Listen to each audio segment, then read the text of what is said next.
And welcome back, folks, to another episode. If you guys are on YouTube, we just saw you 5 minutes ago, but we're back to talk interior offensive line. I'm building the board where we are building the Chicago Bears draft board as best we can. I'm joined by Steve, who you can find on Twitter at CFC Bears. I'm Quinten Krzysko. You can find me on Twitter at BuckHisStats. How you doing right now, Steve? Doing good. We just wrapped up the offensive tackle podcast, which, if I do say so myself, went amazingly, and everyone should go listen to that right after this one. So now I'm excited to talk a little bit more about the interior guys. So I think fit a more obvious need for the Bears, so it's a little bit more fun. Like there's a lot more different options that they can go with. So, but yeah, excited to talk about the interior guys. Yeah, so we want to start off each of these episodes talking about what the Bears have at these positions. So for interior line, we feel like there's a lot bigger need than for offensive tackle, right? Where it's like we're sitting here going, Tevin Jenkins, Nate Davis, feel a little less okay about. And Tevin Jenkins, even with some of the injuries, a little worried about. And at center, it's this big gaping hole. But what do you think is really some of the need on the interior line, Steve? Yeah, I mean, obviously center. Like everyone knows it. The Bears will have a new starting center next year, whether it's in the draft or free agency. But even if they did sign someone in free agency, I would not rule out them drafting a guy maybe on day 3 to kind of be that backup. But I think the guard spot is kind of a sneaky spot where they a sneaky need almost maybe, because you have Tevin Jenkins, obviously, who's great, but he's injured a lot. And even when he's not injured, this is the last year of his contract. He's a free agent after this year. So you might not be drafting a guy super high with that because you have him in place. But you definitely want to have an insurance policy in case he gets injured. And then also an insurance policy in case he leaves in free agency. And you don't want to then have to be scrambling to replace him next offseason. And then you got Nate Davis on the other side who, dealt with some family issues this year. And that's awful, but he just frankly did not play as well as what he can do. So you drafting a guard gives you some insurance in case he doesn't get back to form and isn't the guy that you thought you were getting when you signed him.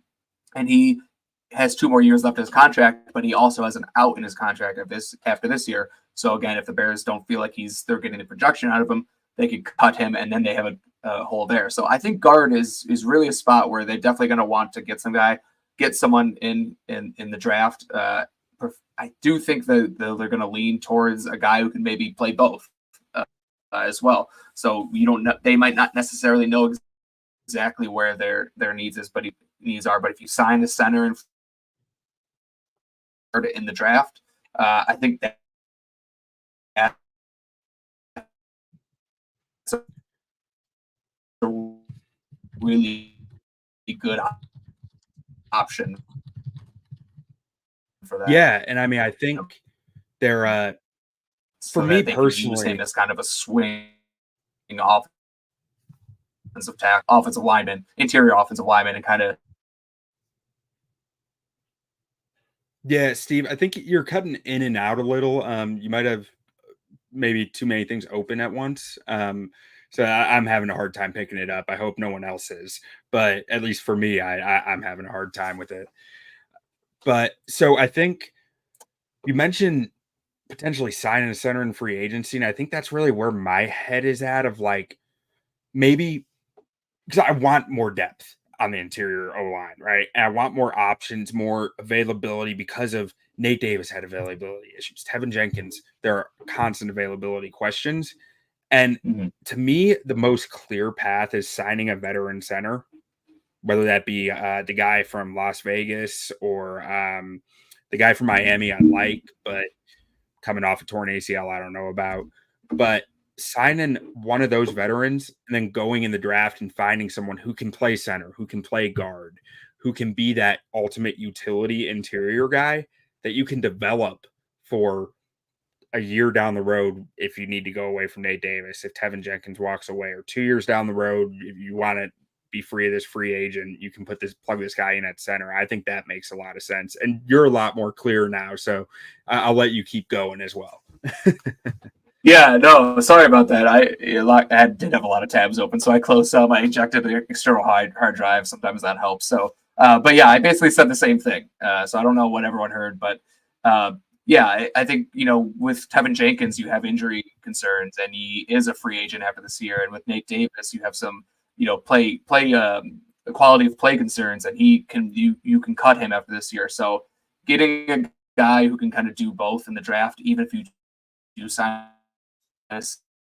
center in free agency, getting a guy who can come in and kind of be that backup interior offensive line spot is really important because I think that person will see the field or at some point this year, whether it's Tevin Jenkins injury or Nate Davis performance issues, whatever it is. I think that we'll see a third guard playing at some point. Yeah. And so what type of draft capital do you think the Bears might be looking at spending on the interior O line here?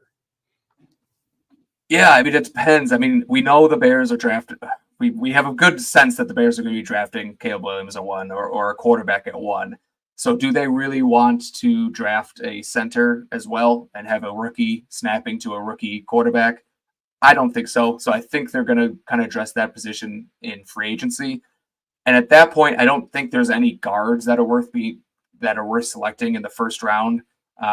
But I think as early as the second round, if you get a second round pick for Justin Fields or a second round pick from trading down at pick 9, um, whatever it may be, I think that's perfectly fine to take that center guard guy as long as they have that versatility to play both. That's would be plenty early enough for me, even though it's not a it would be a backup. I think it's still early a good enough spot to get that guy because he's going to be a long term starter for you. He might just Yeah. not start right away. And you can never overpay for the depth on the O line, like period. Yeah, I'm a firm believer in that. Draft a guy who's going to 100%. sit. There's a good chance he's starting half your games because one of your O linemen's going to go down. Our friend Thomas Gage in the comments, as long as we don't waste our chance for a generational haul for trading the number 1 pick, I'll be happy. And he also just says Jackson Powers Johnson, which is speaking our language. There we go. Now, as far as scheme fit, how do you think, what exactly are you looking for in interior O linemen for the Bears? So like, what are some of the traits, some of the things that you're specifically looking out for? Yeah, I mean it's similar to what we talked about with the offensive tackles. Length obviously is not as important on the interior. There are a lot of guys who get kicked inside is because they don't have great length, but you're looking for athletes, especially with kind of the wide zone Kyle Shanahan offense where we believe that the Bears are going to be running next year. You want guys who can get execute reach blocks, lateral agility, athleticism to get to the second level and create seals there and just wall off defenders. So you really need guys who are athletic. And for me, with my interior guys, and I'm sure Poles and company appreciate this as well, but I like my interior guys to play with a little bit of a mean streak, a little bit more so than I put more of a preference on it on the interior than I do offensive tackles because it's just a tough position. You got to have that mentality where you're not getting any credit, but you're just bashing your brains in pretty much every snap. Like you got to be a little bit crazy, you got to be a little bit mean to do that. So I like to see those guys who like to inflict punishment on the other team. But the athleticism first and foremost. If you don't have that, I don't think you're going to be a fit for what they're looking for. Back in high school, our line coaches used to yell at us, football games are won in the pits. I think interior line, that is the definition of the pits. Yeah. Like you are just the thankless jobs of like just bashing heads in, cracking skulls, getting into bar fights. Like that is the interior O line. And that's what I really love watching. Like, and Yeah. I think it's really something that I've just been like thinking about a lot is where do the best offensive guards in the NFL come from? Right? It sounds weird, but there aren't that many that play guard in college that become great guards in the NFL, I feel like.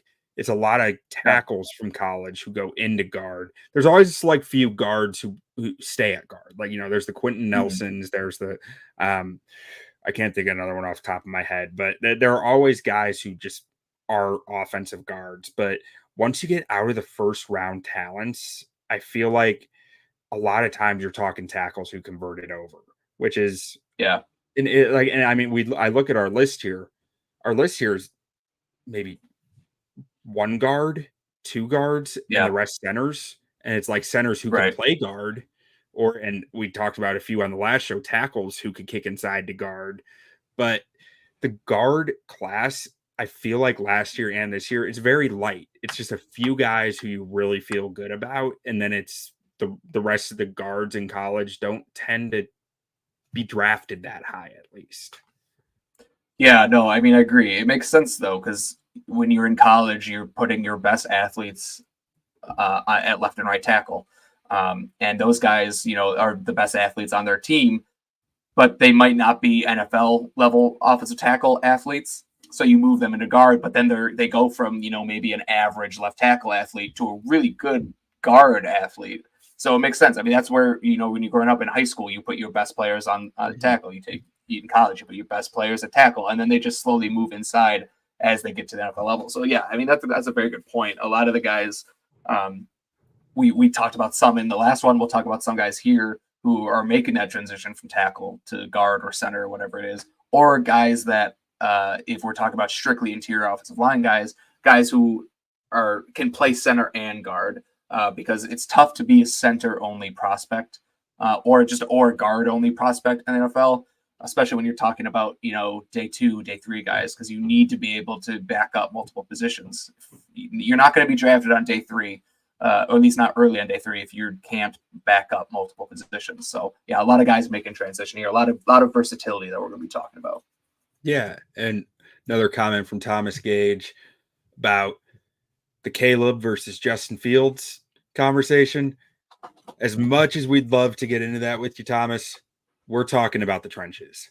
We are Yeah, O-line strictly today. this But no pretty boy football talk today. This is about exactly. the big boys.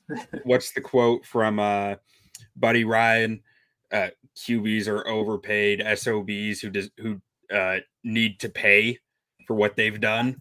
That's where we're at today. So let's just jump into it with the man, the myth, the legend, Jackson Powers Johnson out of Oregon. Yeah. Steve, I give you the floor on this one. Well, I appreciate that because I love talking about Jackson Powers Johnson. The guy's just everything you want out of a center prospect. He went to the Senior Bowl, not even to get into his tape, just talking about the most recent thing we saw at the Senior Bowl. He went to the Senior Bowl and just absolutely dominated from the first snap. It was very interesting seeing him in one-on-ones, because in those one-on-ones you have a lot more room to work with than you normally would in an NFL game. If you're playing center, obviously you got a guard to both of your sides. It almost looked like he had left tackle feet playing at the center position, which is just crazy. Like just getting in front of guys, no one getting to his edge. He's just constantly staying in front of the guys. He's got those quick feet, or it doesn't matter how quick of a defensive lineman you are, he's going to get in front of you. One of the guys he went up against a lot was Michael Hall from Ohio State, who's a really good prospect. And Michael Hall had a really good week.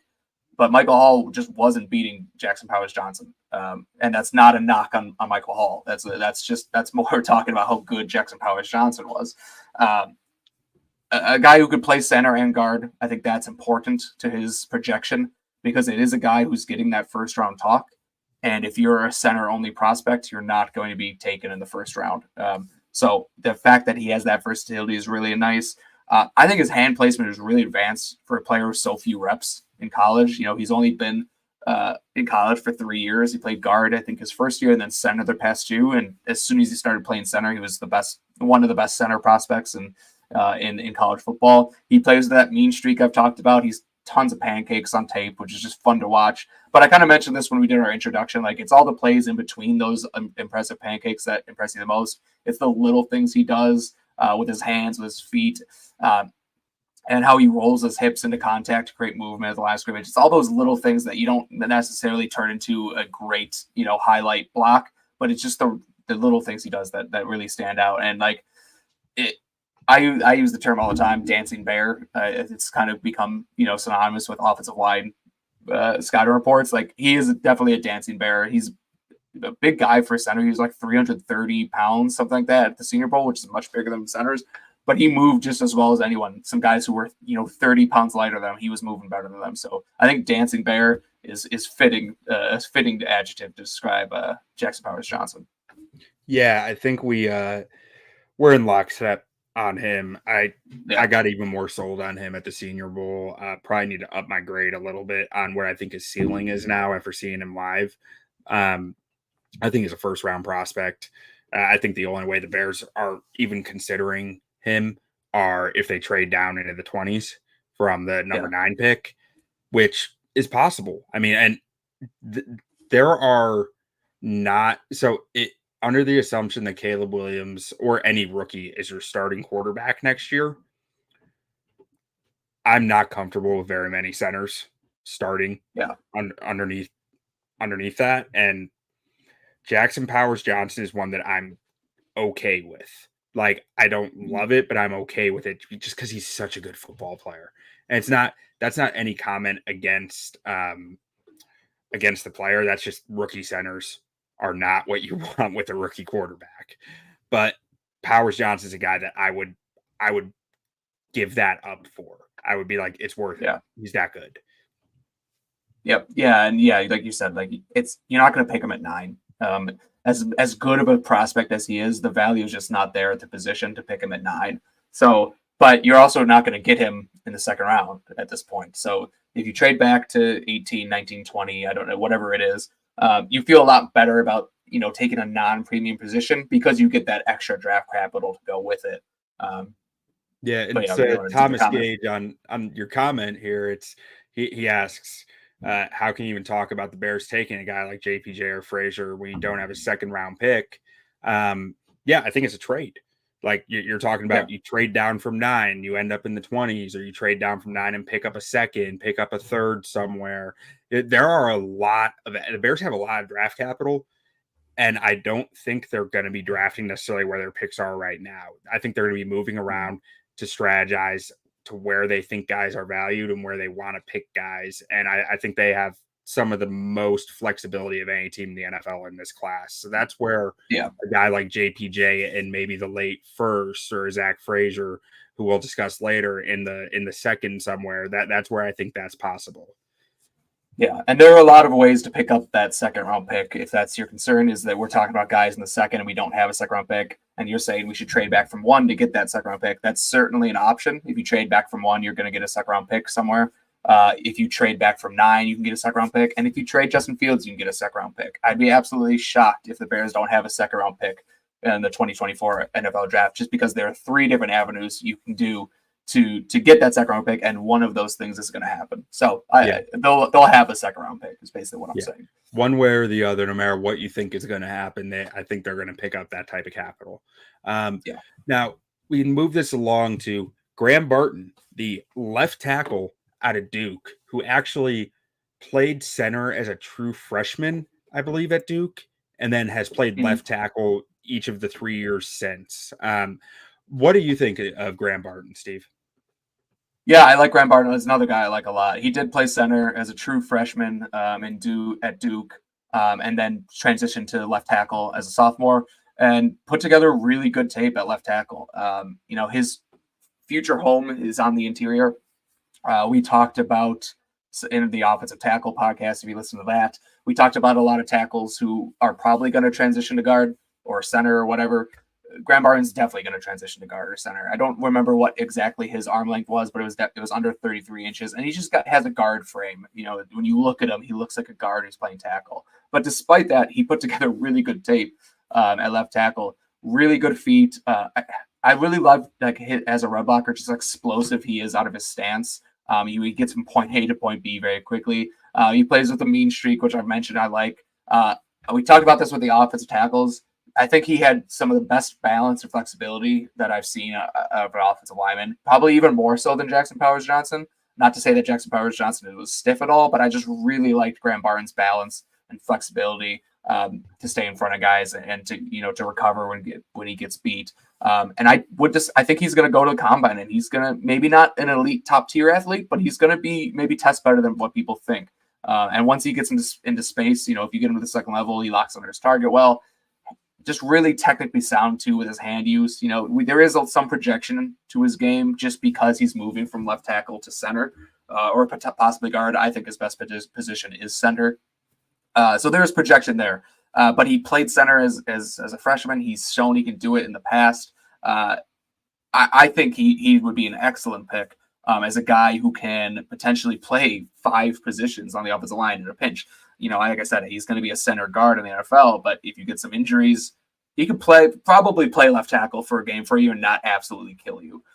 So I think that would be kind of that perfect guy who, if you do get him in the second round, mid to late second round, well, he's probably going to go, I don't know, let's say around like pick 50, let's say. He might not start right away, even though I think he can, but he's going to provide insurance for Tevin Jenkins injuries. He's going to provide insurance for Nate Davis. He's going to provide, a future center even if you did sign someone in free agency, and then he can also play tackle or pinch. So I think that's a lot to like in his game, and I think he'd be a great pick. Some of the weaknesses that I don't love, it all kind of just stems from his lack of length. But he lets guys get into his body too often. Again, that's a length issue. Leaves his chest open, can be overpowered by bigger defenders, which could be exacerbated by a move inside. But I'm not as concerned about that because I think he's got enough power to his game where it's not going to be an issue.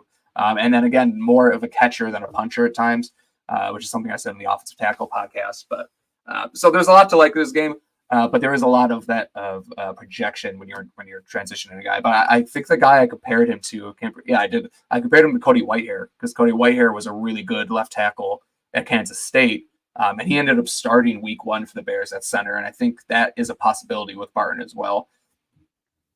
Yeah, I mean, I think Cody Whitehair is actually a really strong comp for him. I see a very similar player in a lot of ways, maybe a bit better of an athlete, I think, than Cody was. But and a bit more flashy, not flashy, but like a bit, he pops off the tape a little more than Cody did. Because I feel like Cody got overlooked some in that draft because it was like he doesn't lose. Right. He doesn't win emphatically a lot, but he doesn't lose. I feel like Barton wins a little more emphatically than Cody did. But I think very similar prospects from a technique standpoint and a positional versatility standpoint of being able to. I think Graham Barton can go left, right. I don't see why not. If you played center, you had to go both ways. So Yeah. I think he should be able to do left side or right side of interior. And like you said, in a pinch among all pinches, I think you can throw him out at left tackle and be just fine. Yeah, a game or two, if you absolutely need it. You're not dying. Yeah, right. Yeah. Now, next up here, and I can only go off Senior Bowl experience, but it's Christian Haynes out of Connecticut. This guy was one of the best players at the Senior Bowl. I mean, I thought that he had very, very few reps that he lost in one-on-ones. He was making a difference in team drills, and just mean streak, man. He had was the rep against Jordan Jefferson where the helmet got thrown? Was that was Christian Haynes, right? That was Christian Haynes. Yep. I love that, man. I love a center who can get so under a player's skin that they get a personal foul. And that's exactly what happened at the Senior Bowl. He was so under his skin that he got him to just do something stupid. And that's the center that I want. He's not even a center. He's a guard. But I'll let you go ahead and talk a little bit about him. Yeah, so he played. Yeah, I mean that rep was amazing. Like we both looked at each other at that one. It was like that's a player. But anyway, he played only right guard in college, which is interesting. Usually you don't see that where a guy just plays an offensive lineman plays just right guard or just left guard or just usually they move around a little bit. But so there, and that could be his position. He could be a right guard only. He could play maybe just guard only, or he could also play center. He was getting snaps at the Senior Bowl. But he's a guy I really like. I liked him. I watched him last year because I thought he was going to come out.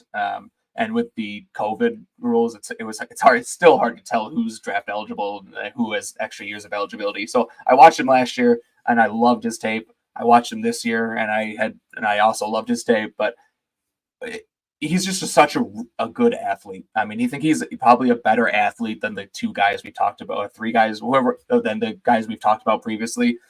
Probably one of the best athletes on the interior in this draft. Just really smooth. Gets to the second level with ease, executes reach blocks. When he's on the front side, he has the rotational strength to open up holes. A really, really good run blocker. And I think he's improving as a pass blocker as well. He actually he graded out as a better pass blocker last year than he did this year, but I actually thought his tape was better pass blocker this year. A lot of the little things that he cleaned up with his hands and just timing on everything was a little bit better. Really a good high IQ player, always looking for work. The biggest questions I had, well, one of the biggest questions I had was the level of competition that he played with. It's not that I mean, UConn's a D1 school, but they don't exactly play, the best teams in D1. But I mean, I think he went to the Senior Bowl, just dominated. So I think he kind of answered those questions that he has no problem playing up, going up against Alabama guys, Georgia guys, LSU guys, going up against all these different SEC athletes, and he more than held his own. He actually won a majority of his reps. The thing about him is he's definitely undersized, less shorter than 6'3", so he's like 6'2.5", I believe, 318 pounds. So that is shorter than he wants, but he also has 34.25-inch arms or something like that. So he's got plenty of length. He's just not as tall as you would usually like out of your interior offensive lineman, but I think that helps him play with better leverage as well.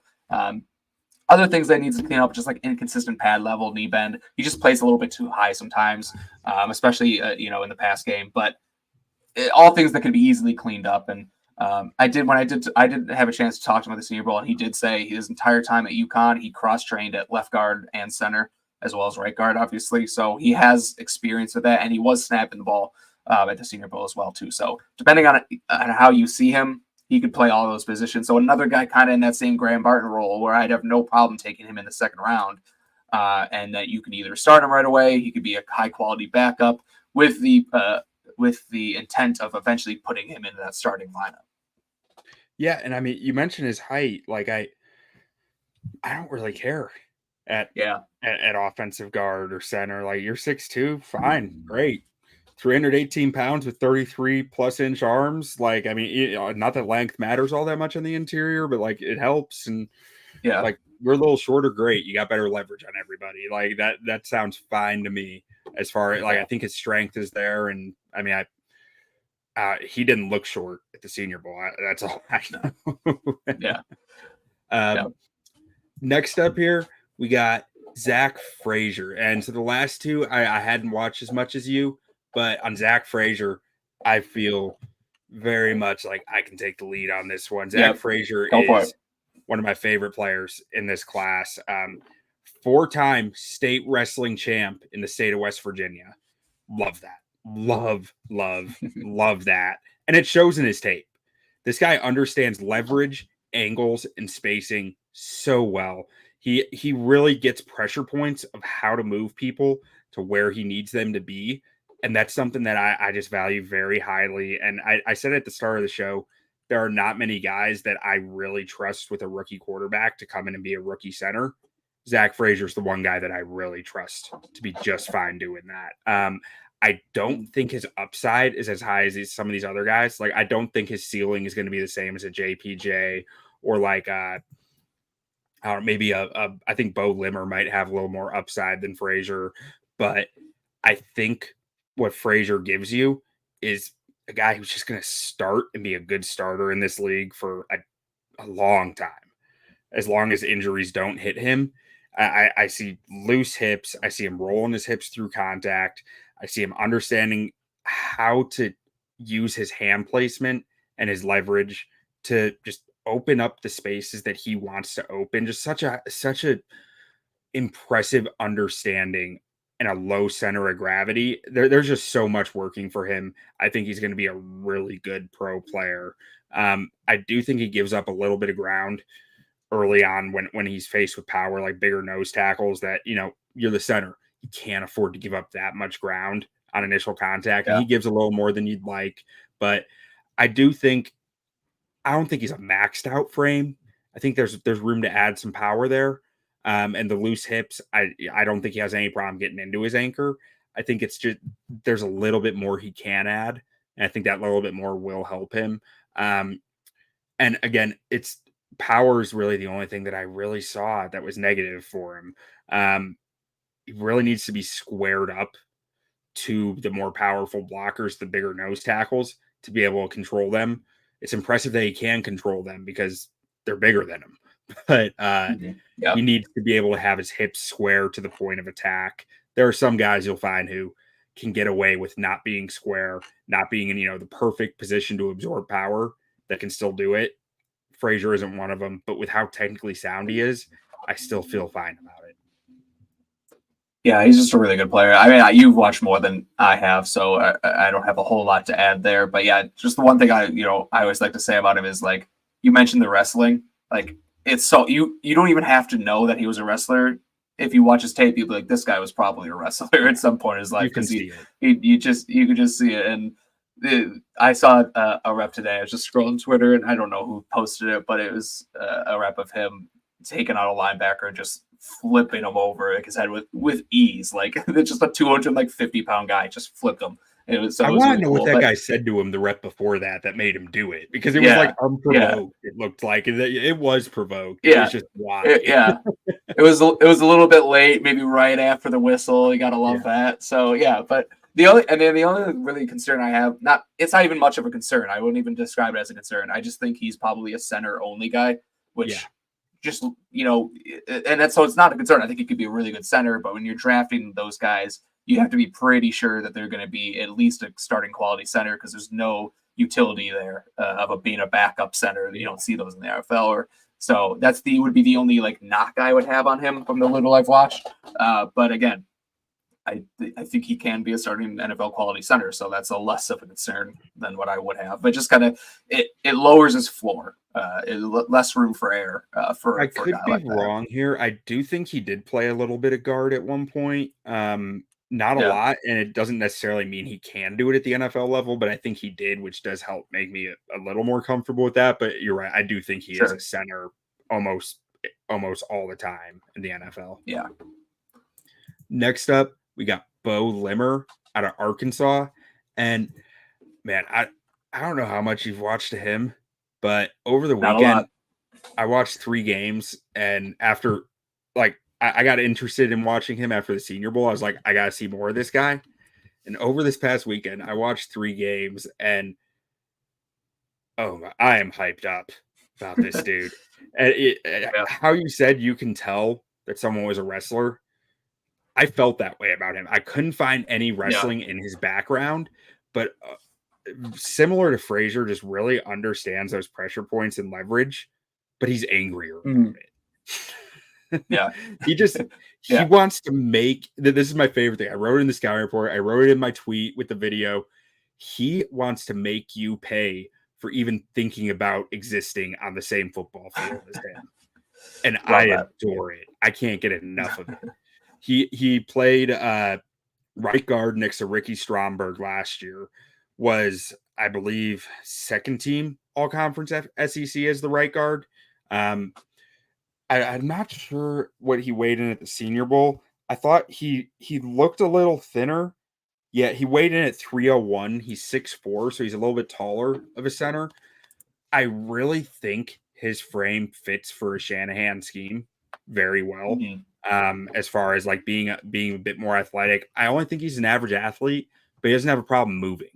Like that's the thing. I feel like you can be an average athlete in this scheme. Like everyone talks about athleticism for the zone scheme, and I don't really know if that's right. I feel like I want my best athletes pulling into space, right? Which fits more of a gap scheme of like at a guard or even a center, getting out in space and nailing blocks out there.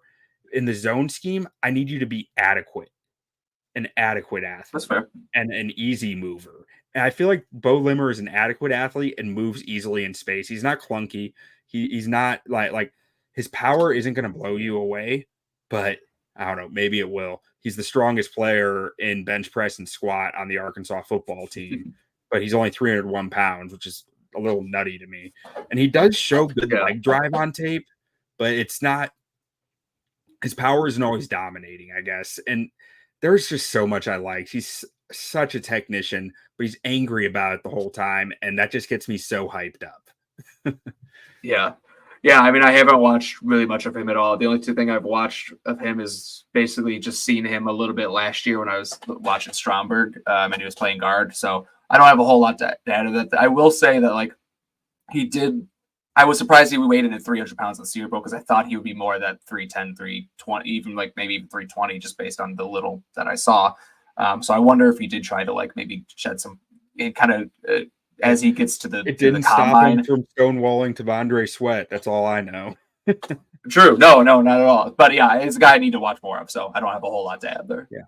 On the negative side, similar to Frazier, he does give up a little more ground at initial contact as he's settling into his anchor, but also similar to Frazier, he almost always gets to his anchor. So it's like that's something that I can live more with because I know he's not stiff hipped. He can set that down and lock in. It just takes him an extra step compared to some other guys, which maybe he can grow. I'm not as sure about him being able to add mass to his frame. I think that he might be a bit closer to maxed out, considering that, he's the number one power lifter on the Arkansas football squad and at 301 pounds. I think his frame is about as good as it gets. And he tends to lunge and waist bend as a run blocker, especially when he's in space. He really lunges into stuff. It's not devastating, but it makes some embarrassing looking reps for him. And when defenders are crossing his face, he's just slow with his hands. Slow, his feet get stuck in mud. It's something that you feel a lot more okay with when you got Tevin Jenkins and Nate Davis next to him, I think, than when you got the backups next to him. Because I think that it's something that you will be able to live with as long as you got strong guards around him or adequate guards around him, I should say. But it might flare up a little more when the level of player next to him goes down. And I mean, my comp for him was Ethan Pocic. I think he's a very similar frame, very similar player to what Ethan Pocic was coming out, which is a really strong fit for what the Bears are doing on offense, I think. And I'm higher on him than most. Everyone has him like around between 110 and 120. I've got him top 75. I think this guy is going to be a riser. I think he's going to interview great. And the more tape that people watch, the more they're going to say this dude's a football player. Yeah, I got to get to him more. So I'm excited to watch him now that you've told me that I should watch him because I like to have that like going into it like so and so who I trust told me that this guy is worth something because sometimes when you don't get that you watch a guy who you just see on the internet that like is being hyped up, you're like, what the hell is this guy doing? But I'm excited to go back and watch him. All right, next up we got Cedric Van Pran out of Georgia, and since I took the last two, I'll let you lead this one off, Steve. Yeah, Van Pran gets a lot of hype, especially on Bears Twitter, and he's a good prospect. I don't want to talk down on anyone. He's a good prospect. A lot of people, hype him up because they know who he was because he was in the draft cycle a lot last year. He kind of everyone expected him to declare for the NFL draft, decided to come back and play one more year. And we were kind of talking about this beforehand.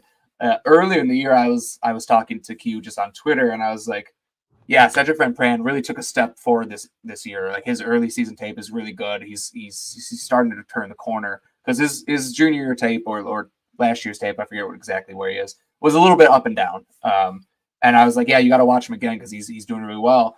And we both watched him and like, yeah, his earlier tape, he puts together some good games. And then we watched his late year tape from this year, and he kind of reverted back to his old self. So.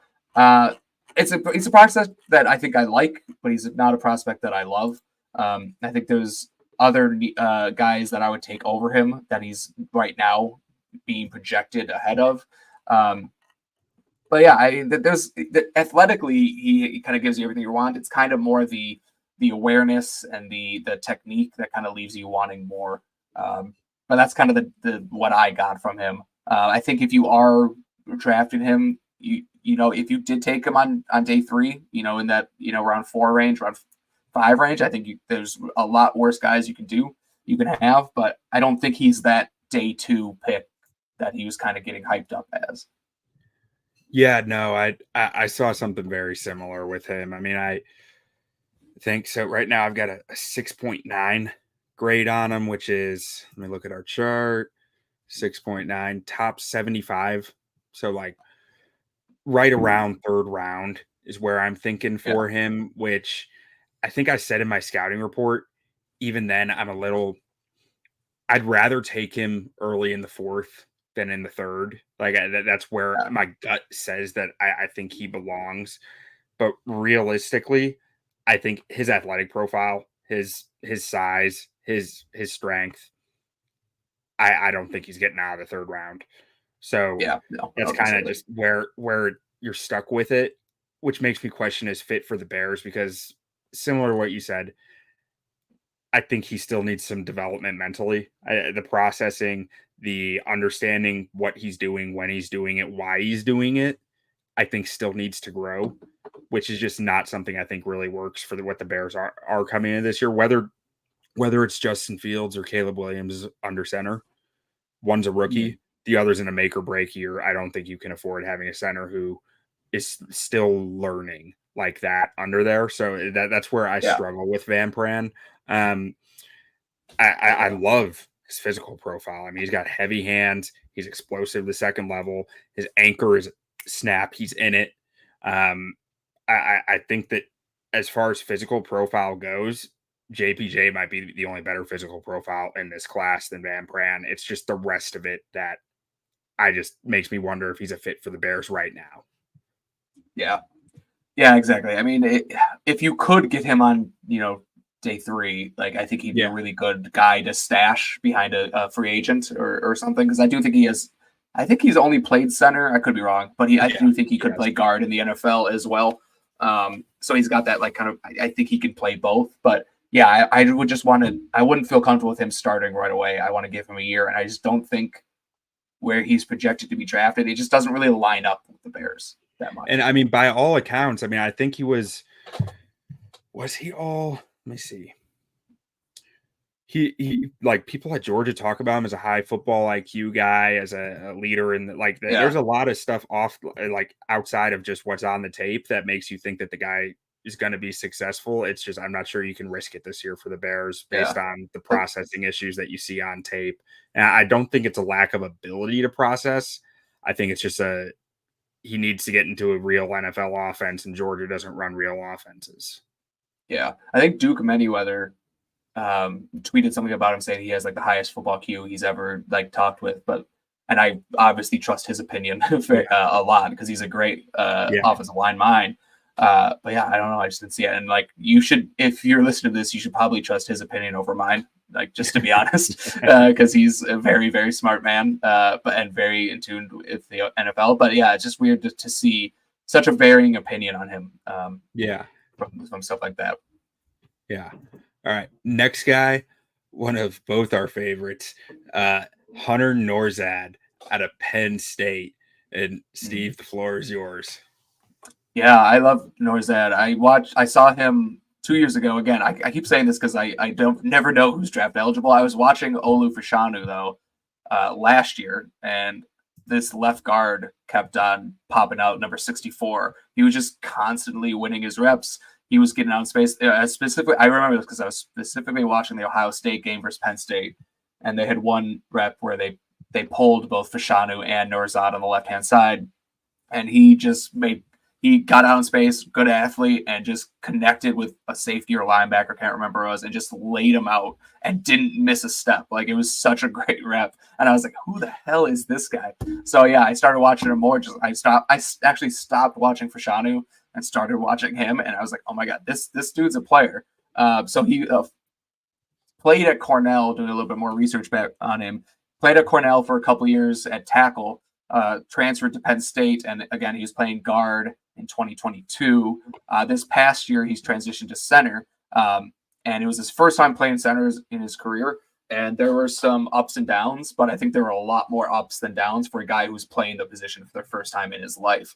And it was also not only was it the first time in his life, it was kind of a last second thing. There was an injury like early on or right before the season started, and they're like, "Hey, can you play center?" And he's like, "Yeah, I'll do it." So I do think, but I think it's probably his best NFL position. I think he has the versatility to play both. Um, but you mentioned, and I think this is actually a very interesting thought because I have been we you mentioned athleticism a lot with the outside zone scheme, and I think you're right to an extent that you do want more athleticism in like the man scheme, gap scheme.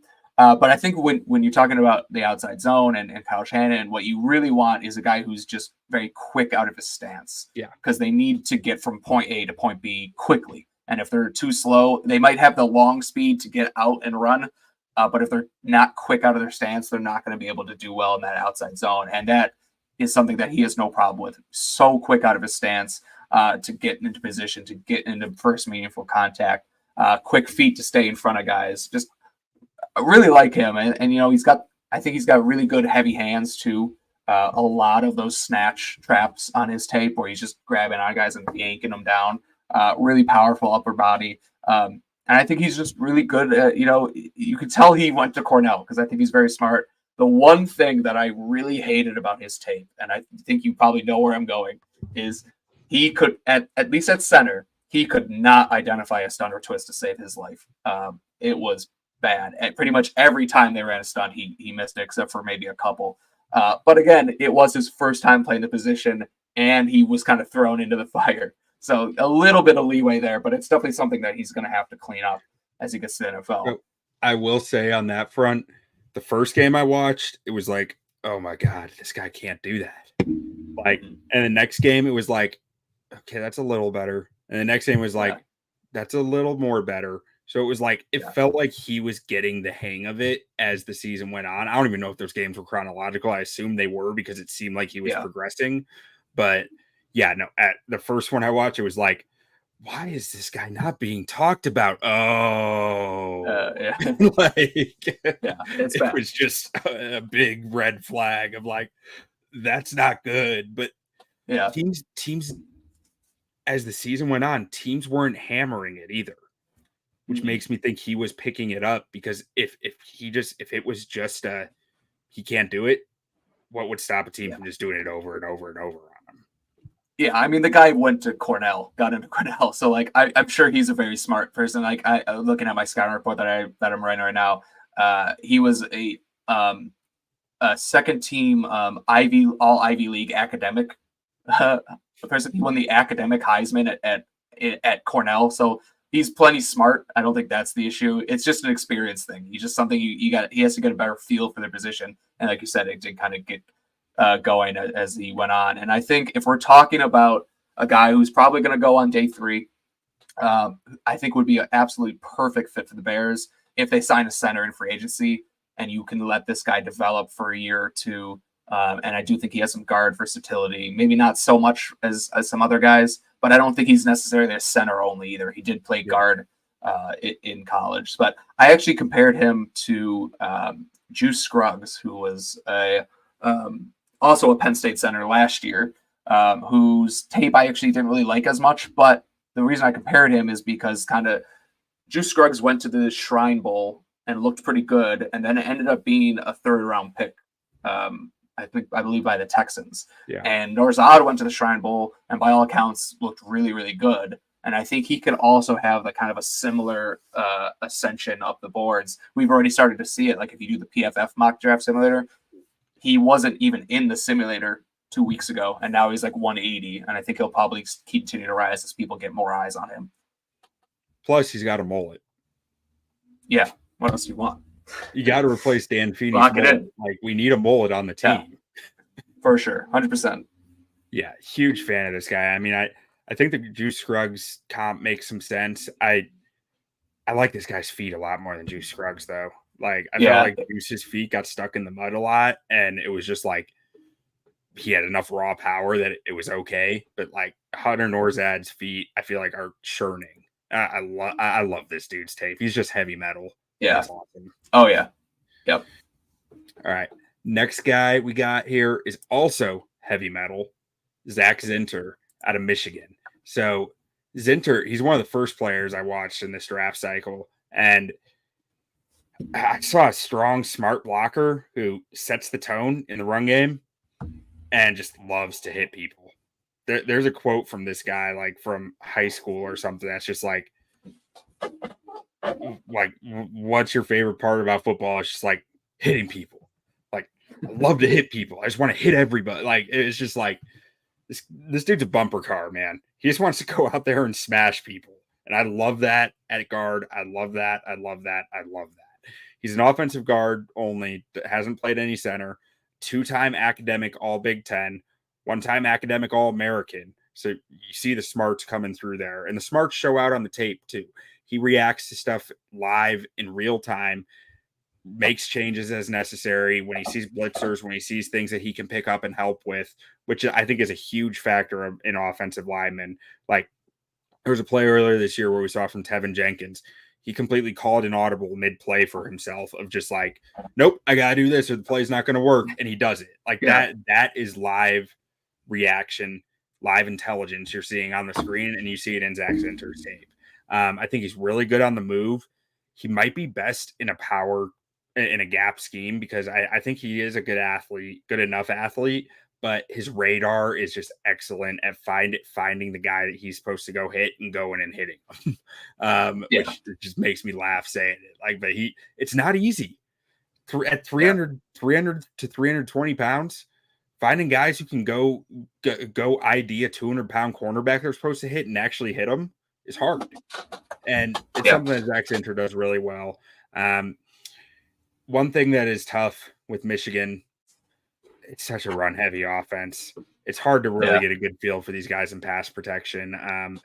I've got like a early third-round grade on him right now. He broke his leg, had surgery on it towards the end of the year, so he might fall some for that. I doubt it. It's just a broken leg. It's not a ligament. It's not a muscle. Legs tend to be like bones breaking tends to be like you're not really too worried about the injury, but you never know. Eddie Jackson fell because of one, so who knows? Maybe he'll fall a little because of it. And his play height can be a little inconsistent at times, which can impact his anchor. But generally, I just think this dude's a football player who wants to hit people, and he's strong enough to figure out anything with his anchor and mobile enough to play in a gap or zone scheme. Really, I think this dude's going to figure out whatever he has to go be a good football player and a starter on a football team. Yeah, I haven't watched a lot of them. I watched maybe a game earlier in the year, and then I was watching like Blake Corum and just saw a little bit of them. When I see you have a scouting report already done, I'll watch like one game of the guy and move on. I'm sure it's the same way. Oh yeah, just to like get a feel. But I do remember thinking, and I think this with most Michigan offensive linemen, like this guy's probably more of a man gap scheme guy. But I don't think he was like unathletic at all. Again, I only watched one game, so I didn't come out of that thinking, oh, this guy's just a big mauler. Like no, he was athletic enough. Athletic enough. Yeah, to fit. He could be in any scheme, but yeah, it just wasn't a huge strength of his. But that's take that with a grain of salt because again, it was one game. Yeah, no, and you're right. I think I got a little overzealous there because looking at my scouting report, it's athleticism it says average athlete under weaknesses. Like it's just athletic enough to get by in his own scheme, I think. But I wrote his best scheme is a power run scheme, which again, like we said earlier, I don't think you need to be an extremely gifted athlete to play well in his own scheme. I just think you have to hit certain thresholds right, and I think he might. We'll see at the combine. It'll be interesting to watch. Yep. And next guy we got here, staying in the Big Ten. And you can go ahead and run with them because you've watched more than I. Tanner Bortolini out of Wisconsin. Yeah, I really like Tanner Bortolini. Really good anchor. I think that was what like stood out most importantly was that this guy did not get pushed back into the quarterback often at all. Guy who has center and guard versatility, has played both. Played both in his college career, and I think he could possibly play both in the NFL. I think, interestingly, this is, if I had to pick his best position, I would probably say it's guard. One of the things that really stood out when I watched him was the inconsistency with his snap speed and placement, which we know, Bears fans have experienced with in the past with like Cody Whitehair. It just throughout the entire flow of the offense because he was just throwing lollipops back there to the quarterback. So I do think his best position is probably guard. But yeah, I mentioned the anchor. I think he's a good enough athlete. Again, kind of like Zinter. I think he's good enough athlete to be in a man or zone scheme. What I really liked about him, though, and I mentioned this a couple times, was the balance and recovery skills. There were times when he looked like he was going to get beat on tape and was able to recover so nicely, and just the balance and the fluid hips to just sink those and recover and not get beat when it looked like he was going to. it was multiple times on tape. So it wasn't just, oh, this guy got lucky a few times. The way he was able to recover when things were going his way was really nice. And the guy, it just got vice grip for hands. I don't know exactly how big his hands were. I actually got it up almost 10 inches. So pretty big hands. And it showed when he got his hands on you and was able to hold on to you, guy, you weren't able to shake him. I think interestingly though, he has less than 32-inch arms, and on the interior, length isn't end all be all, but that is pretty short for an NFL offensive lineman to have sub 32-inch arms. So that could be an issue for him at the NFL level. But again, we're talking about a day 3 guy here with kind of all these guys we're talking about now. So I think you could do a lot worse as a depth piece who might potentially develop into a starter down the road. I watched Bortolini, and I love his anchor. This dude can just set it down and not move. He just becomes a stone, like a piece of cement, where he's stuck there. His feet concern me. There were multiple times where I was just like, I just wish his feet were a little bit faster. With that anchor, he'd be so good. And that's the one concern I really came away with. And then Berlissimo here in the comments, Zinter injury concerns. As I kind of mentioned, I'm not too worried about a broken leg. If there was ligament damage somewhere or torn muscles, I'd be more concerned. But broken tibia and fibula, or tibula fibula, whatever it is, I'm not too worried about that. And then he asked, how about Drake Nugent at center? I haven't watched any Drake Nugent yet. I believe, Steve, have you watched any Drake Nugent? Only from just watching Michigan games, and he was at Stanford before there, so I watched a few games there. But yeah, he's just a really undersized center prospect. Like when we talk about center only, that guy is the definition of center only. Again, I'm not going to claim to be an expert on him by any means, but he gave me Doug Kramer vibes, and I don't think that's a compliment to him because they're both just two guys who are decently athletic, but just way undersized for the NFL, and it's just going to be 6'2", 301. So that's what he's listed at. So that's not the biggest guy. I think the 6'2" is surprising to me, to be honest. I think he might be even a little bit shorter than that. So it's if he doesn't work out at center, then he has no position in the NFL because he's not going to play guard at that size. So, but yeah, I didn't see a whole lot. I think he'd be a guy maybe you could draft on late day 3 and just hope for the best, kind of like they did with Doug Kramer. But there's a lot of things. What am I trying to say here? There's a lot of trying to be nice because I'm not a big Doug Kramer fan, but there's a lot that could go wrong with him, and where he wouldn't be a viable NFL offensive lineman. Yeah, which I mean, on day 3, late day 3, and you're taking shots anyway, so that could be viable, but not someone you're necessarily counting on either. And then getting to our last guy here, and Steve, you this was one of your first scouting reports, so this one's all you, Layden Robinson at Texas A&M. Yeah, the first scouting report that I wrote, I believe, because I just really like it. I really like his tape, and not a lot of people are talking about him. He is just.